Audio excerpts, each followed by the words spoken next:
Assalamualaikum warahmatullahi wabarakatuh. Hai teman-teman, kembali lagi bersama saya. Perkenalkan, nama saya Sri Mu'alimah dengan NIM 32311111030. Saya mahasiswa semester 3 dari jurusan Pendidikan Pancasila dan Kewarganegaraan Fakultas Ilmu Sosial Universitas Negeri Medan. Di sini masih pada mata kuliah yang sama, yaitu kewarganegaraan. Namun pada kali ini saya membawakan materi yang berbeda, yaitu mengenai demokrasi. Tentu saja pasti teman-teman tidak asing dengan kata demokrasi. Adapun subbab-subbab materi yang akan saya bawakan, yang pertama itu adalah konsep demokrasi, bentuk-bentuk demokrasi, prinsip demokrasi, dan yang terakhir adalah bagaimana sih demokrasi di Indonesia. Yang pertama itu adalah konsep dari demokrasi. Nah, secara etimologi kata demokrasi berasal dari istilah demokratia yang berasal dari kata demos atau rakyat dan kratos atau pemerintah. Nah, istilah ini muncul di Yunani pada abad ke-15 sebelum Masehi. Nah, jadi dapat kita simpulkan nih bahwa demokrasi itu adalah sistem pemerintahan yang berasal dari rakyat, oleh rakyat, dan untuk rakyat.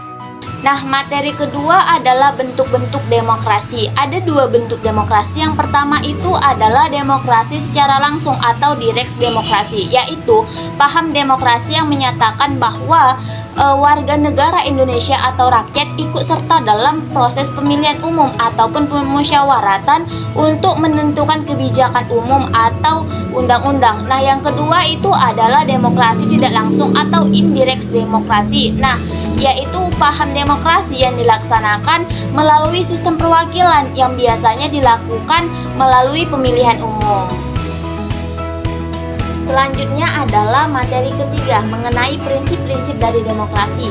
Ada 4 prinsip sistem demokrasi. Yang pertama itu adalah kedaulatan rakyat. Nah, prinsip dasar demokrasi adalah kedaulatan rakyat karena di mana kekuasaan politik dipegang oleh rakyat atau warga negara secara langsung atau melalui perwakilan yang mereka pilih.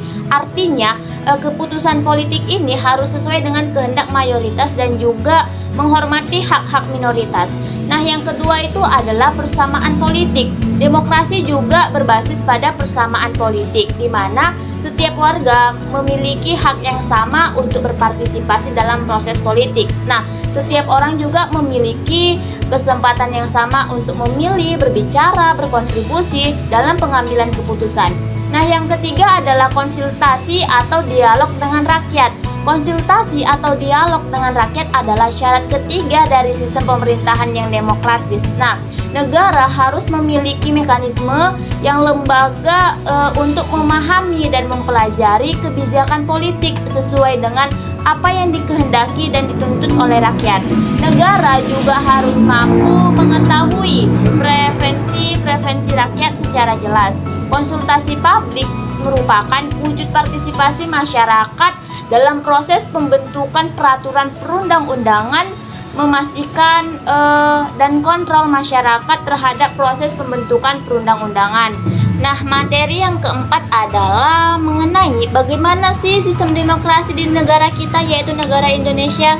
Nah, di Indonesia sendiri demokrasi dikatakan sebagai demokrasi Pancasila. Kenapa? Karena prinsip yang dijalankan itu berdasarkan dari nilai-nilai Pancasila. Dan di Indonesia perkembangan demokrasi itu pasang surut. Menurut Miriam Budiarjo mengatakan bahwa perkembangan sejarah demokrasi Pancasila ada 4 masa. Yang pertama itu adalah demokrasi parlementer yang terjadi pada tahun 1945 sampai 1959. Nah, pada masa demokrasi ini yang menonjol itu adalah peranan parlemen dalam partai-partai politik. Yang kedua itu adalah demokrasi terpimpin yang terjadi pada tahun 1919 sampai 1965. Nah, pada masa demokrasi ini banyak sekali aspek yang menyimpang dan demokrasi konsultasional menjadi landasannya dan juga menunjukkan beberapa aspek demokrasi rakyat. Nah, yang ketiga itu adalah demokrasi Pancasila yang terjadi pada tahun 1965 sampai 1988. Nah, pada masa ini demokrasi konsultasional yang menonjolkan sistem presiden. Dan yang terakhir itu adalah masa reformasi yang terjadi pada tahun 1998 sampai sekarang. Pada masa ini menginginkan tegaknya demokrasi di Indonesia sebagai koreksi terhadap praktik-praktik politik yang terjadi pada masa ketiga RI atau Republik Indonesia. Pendidikan demokrasi itu adalah upaya sistematis yang dilakukan oleh warga negara dan masyarakat untuk memfasilitasi individu warga negaranya agar dapat memahami, menghayati, mengamalkan, dan mengembangkan konsep-konsep dan nilai-nilai dari demokrasi Pancasila yang ada di Indonesia dalam kehidupan masyarakat. Nah, kadang kita bertanya nih, bagaimana sih cara kita mendapatkan pendidikan demokrasi? Ada beberapa cara. Yang pertama itu adalah melalui pendidikan formal, di mana kita mendapatkannya yaitu di sekolah dan di perguruan tinggi. Yang kedua itu adalah pendidikan non formal, pendidikan yang kita dapatkan dari luar sekolah. Dan yang terakhir itu adalah pendidikan informal yang kita dapatkan dari lingkungan sekitar kita maupun seperti di dalam kehidupan keluarga. Nah, sekianlah yang dapat saya sampaikan pada pertemuan kali ini. Semoga materi yang saya sampaikan ini dapat menambah wawasan teman-teman sekalian.